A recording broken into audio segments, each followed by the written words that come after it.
देश में डेमोक्रेसी को अगर कहीं कोई खतरा है, कोई खतरा था, तो वो मुझे लगता है कि सबसे ज्यादा जुडिशरी के थ्रू आया है। उन्होंने अपने ऊपर टास्क ले लिया कि ओबीसी को रिजर्वेशन की कोशिश देने की कोशिश करो, हम आपके खिलाफ जजमेंट दे देंगे। Indian democracy versus Indian judiciary चल रहा है पिछले 70-75 साल से। पूरे देश के 140 करोड़ लोग, वो एक पार्लियामेंट, लोकसभा चुनते हैं, वो एक कानून बनाता है, और 5 जज या 2 जज कहता है नहीं ये नहीं चलेगा, हम बताते हैं वैसा चलेगा। ये दुनिया में कहाँ होता है? इंडिया में जुडिशियरी जो है, न्यायपालिका जो है, उसका एक बहुत स्पेसिफिक टास्क रहा है, रोल रहा है, और वो रोल डेमोक्रेसी को स्ट्रेंथन करने का रोल नहीं रहा है, बल्कि डेमोक्रेसी के साथ एक कॉन्ट्रेरियन रिलेशन में जाने का रोल रहा है। और जब मैं ये बात कह रहा हूँ तो लोग कहते हैं कि डेमोक्रेसी जो है उसको बचाने का काम जुडिशियरी का है, उसका काम है कि कॉन्स्टिट्यूशन को वो बचाए, उसको एनालाइज करे, उसकी व्याख्या करे, उसका मतलब बताए।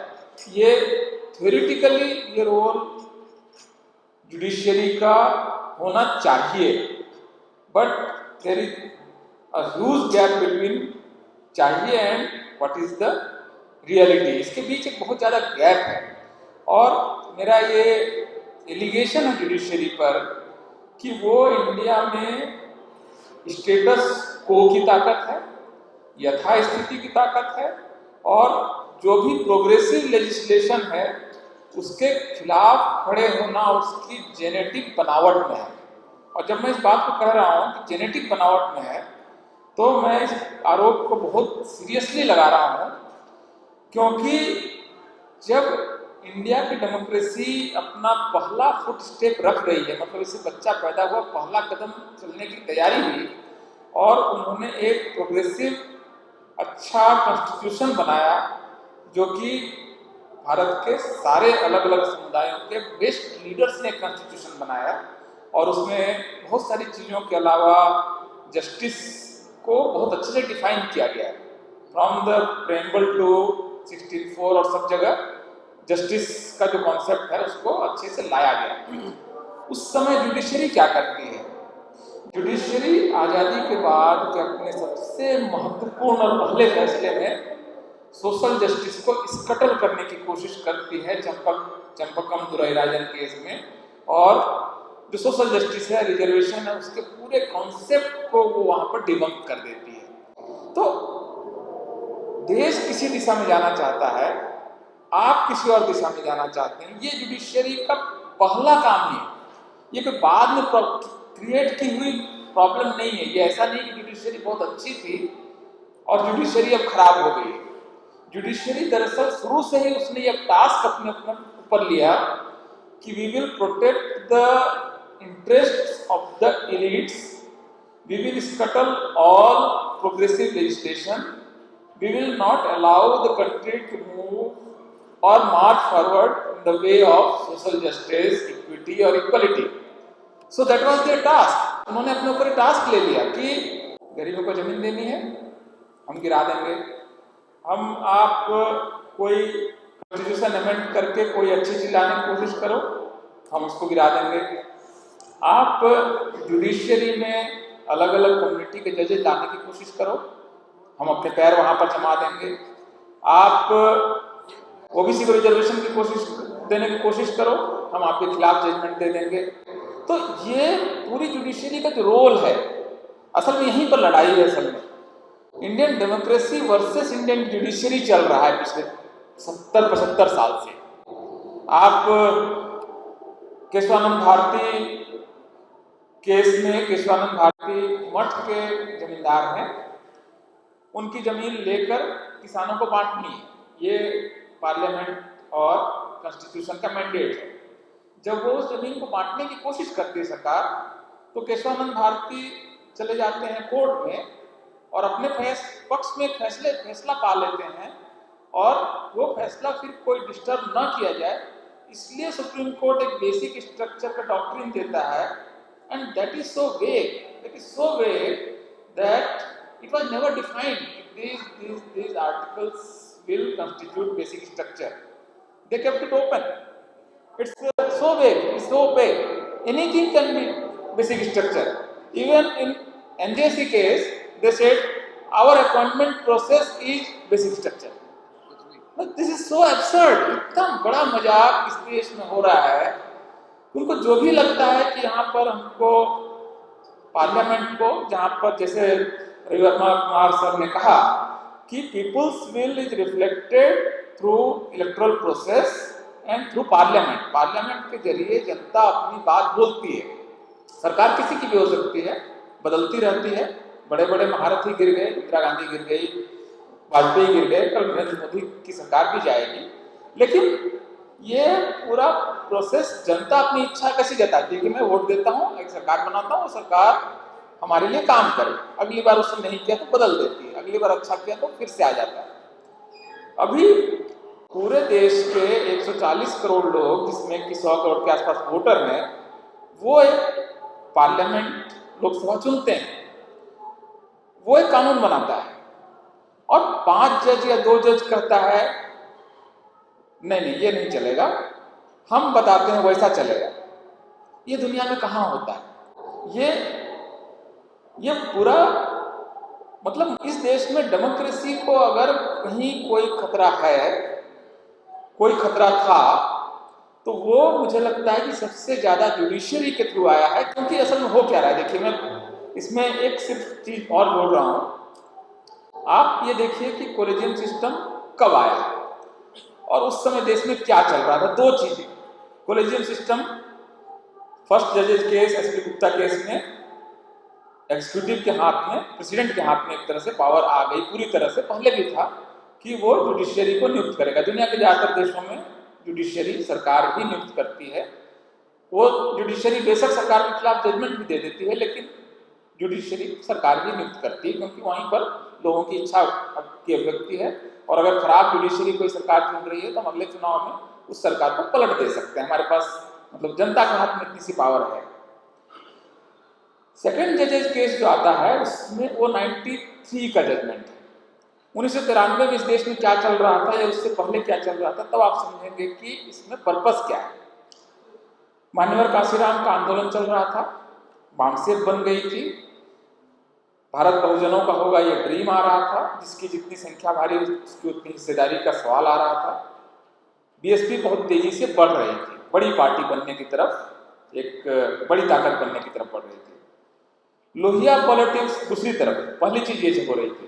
दूसरी तरफ लोहिया पॉलिटिक्स के जरिए 1967 के आसपास फर्स्ट डेमोक्रेटिक अपसर्ज हुआ और उसके बाद कई राज्यों में बैकवर्ड क्लासेस के चीफ मिनिस्टर बनने शुरू हो गए। 8 राज्यों में कांग्रेस हार गई।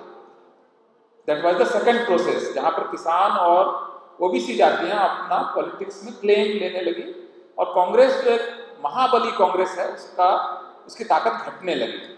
सो that was the second process. Third process was this state level empowerment of OBC was translated into union level empowerment of OBC in 1989 when VP Singh became the Prime Minister. So that was the third process. And before that, 2 OBC law ministers, D. Shankaranand and second one was P. Shivasankar. They appointed actually many OBC judges in the Supreme Court and various high courts. This was the 4th process. 5th process was government accepting Mandal Commission report and implementing 27% reservation in central government jobs. So these 5 processes were happening during last 10-15 years prior to second judge's case. So upper caste elite, they thought that this process is happening and where this will lead to. This may ultimately lead to a process where our hegemony in all the institutions will erode, will wane, will wither away. So that was the context. ये context है, ये backdrop है जहां पर एक elite का कू होता है, एक तख्ता पलट होता है। एक जैसे सैनिक तख्ता पलट होता है, वैसे एक जुडिशियल कू होती है और वो तय करता है, बल्कि इससे थोड़ा सा पहले भी ले जाएं, इवन केशवानंद भारती वाले कू, क्योंकि कॉन्स्टिट्यूशन मेकर ने कहीं नहीं कहा कि कोई क्लॉज कॉन्स्टिट्यूशन अमेंडमेंट के बियॉन्ड होगी। उन्होंने इसको ओपन रखा कि, और बल्कि कहा भी है कॉन्स्टिट्यूशन असेंबली डिबेट में भी कहा गया, we don't want dead people to rule, मतलब आदमी कॉन्स्टिट्यूशन मेकर्स नहीं रहेंगे तो जो कंडीशन आएगी उसके हिसाब से उस समय की पार्लियामेंट डिसाइड करेगी। मतलब कब्र से कोई शासन नहीं करना चाह रहा था, तो ये कॉन्स्टिट्यूंट असेंबली का मैंडेट था कि आप जुडिशियरी या कोई भी उसको रोकेगा नहीं, पार्लियामेंट डिसाइड करेगी कि कॉन्स्टिट्यूशन किस तरह से काम करेगा। गलतियां उसमें हो सकती हैं, लेकिन that was the mandate. Kesavananda Bharati ने उसने कह दिया कि नहीं, हम डिसाइड करेंगे कि आप ये चेंज कर सकते हैं, आप ये चेंज नहीं कर सकते। 2 बॉक्स उन्होंने बना दिए।